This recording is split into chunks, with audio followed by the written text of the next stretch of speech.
प्रातरग्निं प्रातरिन्द्रगुं हवामहे प्रातर्मित्रा वरुणा प्रातरश्विना प्रातर्भगं पूषणं ब्रह्मणस्पति प्रातः सोममुत रुद्रगुं हुवेम प्रातर्जितं भगमुग्रगुं हुवेम वयं पुत्रमदिते यो विधर्ता आर्द्रश्चिद्यं मन्यमानस्तुरश्चिद्राजाचिद्यं भगं भक्षीत्याह भगप्रणेतर्भगसत्यराधो भगे मां धियमुदवददन्नः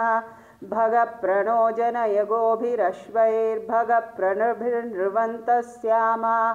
उतेदानीं भगवन्तः स्यामोत प्रपित्व उत मध्ये अह्नाम् उतोदिता भगवन् सूर्यस्य वयं देवानागुं सुमतो स्यामा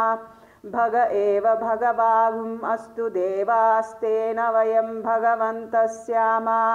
तं त्वा भग सर्व इज्जो हवीमिसनो भगपुर एता भवेह समध्वरायोषसो नमन्तदधिक्रावे शुचये पदाय